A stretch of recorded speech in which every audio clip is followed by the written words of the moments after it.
Hello, YouTube. In today's video, I do want to say this right off the bat. So from what I was told by the person who linked me this video, it's a very serious subject matter. Very, very serious. Potential essay of a child, abuse in general, and then overall, yeah, I think the video is a little unsettling, period. So a bit of a warning for everybody here in the live stream viewing. There's chat over there. So yeah, I do want to treat this video with the respect it deserves. But anyway, with that little warning out of the way, we are going to be watching Lullaby thesis short film. That's what it's called, and it's by this channel that I assume is Japanese, judging by the the Japanese characters. Right off the bat, the starting frame, the art style is very grainy. One thing I will say, this like childish, innocent art style, but with like the very gloomy atmosphere, it kind of reminds me of this other YouTube video that I made. Hold on, OGs will remember this video that I made maybe 2 years ago. I don't know who here remembers this video, but anything with this like very innocent, childlike setting, they always end up being fucked up, but on a different level. So very nervous, honestly. Alrighty, before we get into today's video, as you can see, we are streaming on Twitch right now. There's chat over there. Say hi, everybody. But yeah, we watch things like this all the time: true crime, short films, sometimes we play video games, Vocaloid. It's a lot of fun. Yeah, you should like join us sometime, and also make sure you follow me on Instagram and Twitter to stay updated on what I'm doing. I'm gonna shut up now. I'm gonna turn up the volume. 3, 2, 1. Hold my hand, chap.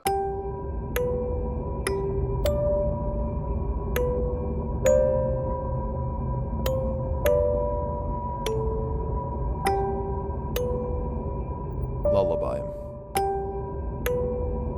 Maduro.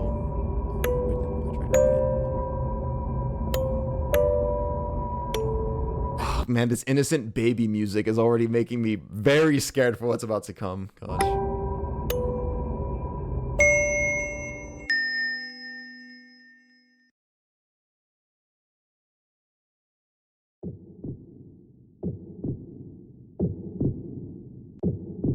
Ew! What is that?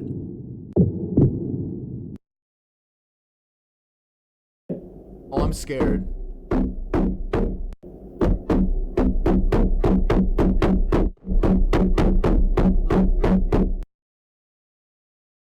Oh, this is actually triggering.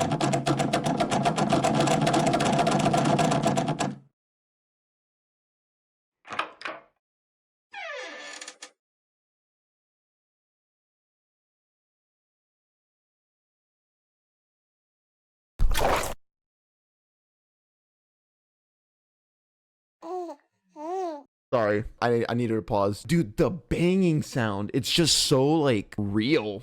The kid's hiding or something. Dude, do you think this is gonna be like an abusive parent situation? Okay.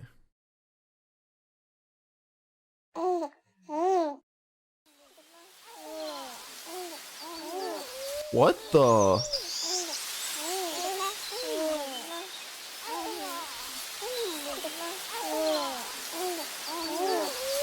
Wait, why do they all sound like babies? They all sound like babies, dude. These like tree root things. And what happened to this poor little boy or girl? That look on their face.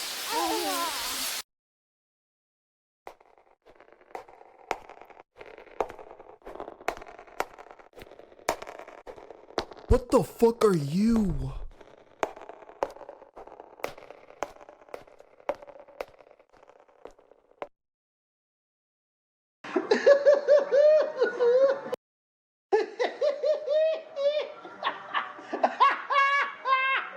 Was that the mom?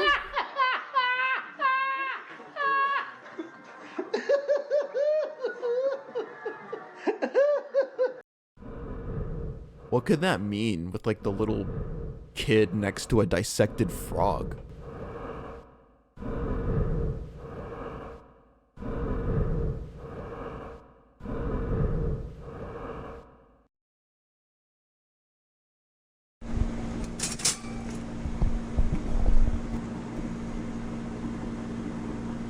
Dude, this is so, like, the face on the kid doesn't change. It's like so this kid doesn't look older than like 8 at most, despite like all of this disgusting imagery in the background that's like barely realistic. Like it's very, you know, monsters and all that shit. But this kid though, this exhausted, mentally drained face, this defeated face, is making me really worried for like what the underlying message of this story is.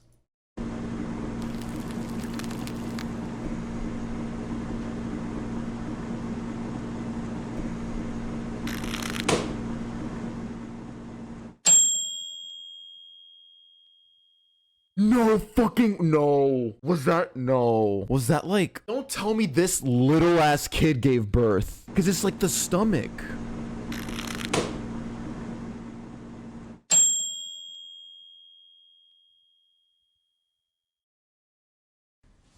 Buenas noches, mi amor. Duerme Spanish? bajo el rosal, con las manos en cruz sobre I did not expect to hear tu Spanish in this. corazón.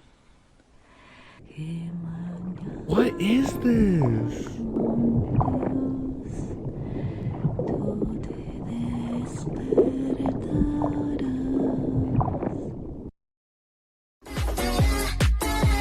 Bro, I fucking hate autoplay. Jesus Christ. Before we even get into the discussion, this part right here was by far for me. Okay, obviously a lot of different parts of the film were unsettling. For me, and maybe for a lot of you guys, the most unsettling part was the room with like the banging doors, the turning knobs. Not gonna lie, it kind of reminded me of shit from my childhood. Like the noises were just so loud. Okay, let's rewatch that part. Like if you're dude, with headphones on, this part sounds insane. Wait, let me turn it down. It might be a little too loud. I hate it. And then the way the kid's just there holding holding their teddy bear, and even the teddy bear, if you guys see, it's like kind of abused itself in a way, like almost like it's symbolizing like the girl and the teddy bear both like non-innocent. This part confused me. I don't know what this means. Like I literally just have no idea. Wait, let me read chat. Some of you guys are putting some interesting things. I think the brain and the weird lump thing at the end is supposed to signify how the essay impacts how the essay impacts them and eats away at their brain, aka their mind. And if they have kids, the offspring may be a constant reminder of what they went through. Chatter, okay, you're low-key really smart, but I also fucking hate that you placed that knowledge in my head. Because that's so sad. And then like look how just like it never closes its eyes. Can only cover them physically.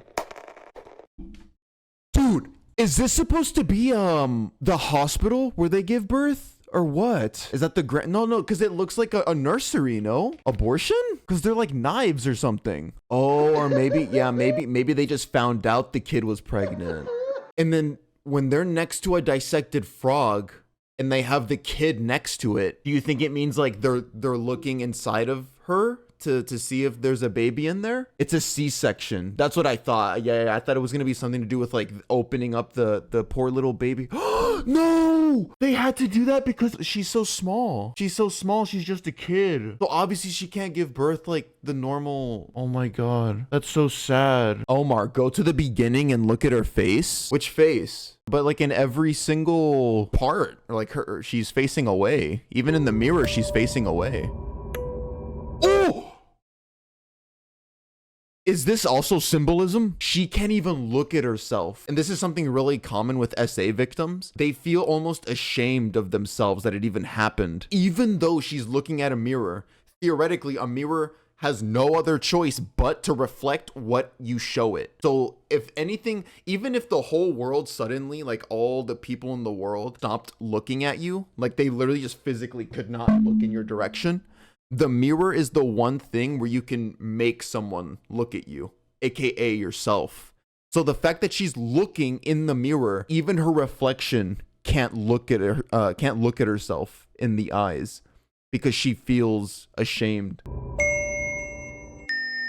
Oh. Oh, she turns. Okay, now this, I don't know what that could mean. Maybe it's just her going crazy. No, yeah, because it's like, why would she look at herself that way? Like smiling like a crazy person. Now this part, the room, this part maybe just is just her mental health. I can't really offer too much input here. I don't really know. Although something I will say is that it's almost like this, I forgot what this room is where it's when you put somebody in isolation so they don't hurt themselves. You know what I mean? Like this kind of room where, yeah. It looks like it's inside a body or something. Like it's breathing and shit. But I don't understand it. Look at the bear. I mean, yeah, the bear since the beginning has always had like this cut across its forehead. Some cotton coming out. Oh, she's not holding the bear anymore. Oh, dude, I love having y'all here. I fucking love, dude, see, y'all just catch things. Because in basically every frame where they are together, she's holding it. But this is the first time they're both in the same frame and she's not holding it. It was after the monster got her. Oh, it's like her losing her innocence, like the last bit of innocence that she had. Again, teddy bears, stuffed animals, those are things you associate with innocence, with little children. The fact that she's not even holding it, that symbolizes that her innocence is gone. It's been taken from her. And that is a key thing to say, by the way. It was taken. Dude, and you know what else? You know what else this kind of ties into? As the saying goes, I'm choosing the bear. Choose the bear, not the fucking disgusting, old, degenerate man. These are like worms, right? They're leeches sucking the life out of her. No, but they have like the head band, like nurses or something. Okay, this part I don't really know how to explain. They're just in an oven. Yeah, all of the other croissants are growing and stuff. And then her stomach pops. So like she gave birth. Somebody said buns in the oven. Okay, and then this is where the Spanish comes in. Okay, let me actually see if I can translate the lullaby. Good night. Good night, my love. What does that mean? Sleep under the rosal? With your hands crossed? Oh, with your hands crossed over your heart. Like a casket. She did die, dude. No. We saw this thing at the beginning. Oh, dude, were these the, are these the babies? Are these the babies that she left behind? The fetuses. Oh, she died giving birth. The thing is, when it comes to things like this, I can't help my mind from thinking about shit super in depth. These kinds of things obviously happen in reality, but when you think about it, just think about what actually took place. And I'm sorry if this kind of grosses you out, but yeah, some disgusting man, just to get some pleasure, just to fucking please their psychotic, disgusted, twisted, what do you even call it? Their perversion. They would do this to a child. You put a baby in a fucking baby, and then this whole film happened to the little girl, was abused, was left traumatized, her innocence was ripped from her, this internal battle, she couldn't even look at herself anymore. She then dies while giving birth to the thing that you put inside of her. Both things died, by the way, her and the babies. And then after that, what? The man felt nothing. Think about it. Throughout that entire thing, the man was just living his life. He got off to what he did, and then that was the end of it. That's where his short film, disgusting short film, ended. This whole movie of suffering, this is what she was stuck with. What if the frog was him laughing? No, yeah, now that I think about it, yeah, it's like, oh, maybe it signifies judgment? Like the people who saw that she was pregnant, maybe that was like, that signified her being ridiculed by people after opening up. Ooh, yeah, after opening up. You know how like people become like afraid to speak their truth, to open up to people and speak their story. When you open up to people, both literally and metaphorically, you open yourself up to ridicule, to laughter, to people judging you. So yeah, I think that's what that could also mean. Now that our discussion is over, let me read some comments. This person says, things like these disturb the comforted and comfort the disturbed. Given the comment section, both groups of people are here watching this film today. Okay, I'm gonna read this person's comment. It seems like they have a fleshed out interpretation. It's really cool to see all of the interpretations to this. Personally, I think it's either a child dying of some sort of brain disease or pregnancy and SA, but I'm more inclined towards the latter. In the beginning, someone is trying to break into the room, most likely the abuser. The tree roots, I'm curious about this part. The tree roots are making baby noises as the child is laying on the ground, stomach on top. There's a lot of emphasis on the stomach area with the frog and the bursting in the oven. Oh, and the stomach bursting in the oven, which potentially is indicative of pregnancy. The child is sitting in a room that resembles a padded cell, showing the stress and mental toll it's taking on them, such as the fear and isolation. I think the scene with the giant worms is related to the idiom bun in the oven, aka pregnancy, and the worms are wearing lace headdresses, which could be an association with servants and nannies to take care of the future baby. And lastly, the lullaby scene. Here, you can see the child slowly dying, the body shutting down, layer by layer until it reaches the brain where we see the twins/triplets that she had. What makes this particularly painful is the fact that this is still a very young and vulnerable child. They're very small in stature, always wearing pajamas and carrying around a teddy bear. The tearing on the plushie could either be indicating a brain disease, which is another theory, or the kid's ruined childhood and innocence. No, I don't think it's anything disease related. I really do think every part of this video points to childhood and innocence being ripped away from you. The more I see this picture, man, her face of exhaustion, and there's no light in her eyes. Like everything was just taken from her. Okay, yeah, I'm gonna kind of like speak to y'all really quick. Somebody commented, I'm gonna reread it. Things like these disturb the comforted and comfort the disturbed. Given the comment section, both groups of people are here watching today. So yeah, it's like films like this are important because artistically they bring to light an issue that is obviously very real, but it educates those who have fortunately and thankfully have never had to go through anything similar to this, or even have had friends go through anything similar. But it also provides comfort to those who unfortunately it has happened to. So like it attracts both groups and it educates and comforts both. Educates one side and then it comforts victims so that they don't feel alone. Because yeah, I mean, whenever you go, like this has never happened to me, but I don't doubt that if you go through SA, it's such an isolating thing. You know, you feel like you can't tell anybody, you feel like nobody can understand you, you feel disgusting, you feel ashamed. Things like this just makes you feel human. And I'm not saying that, I'm saying that because like a lot of people probably think they're less of a human because of it. So that's why, honestly, even though films like these are disturbing, I can only imagine, like, I think if I went through anything similar, if I saw anything like this, I would actually cry because I would feel heard. I wouldn't feel like I'm alone on this planet. Thank you guys so much for watching. I really appreciate everybody being here today and for being so respectful. Thank you, YouTube, for coming. Yeah, and I will see you guys in the next video. Remember, if you've gone through anything similar, you are not alone. Okay? We love you. Bye.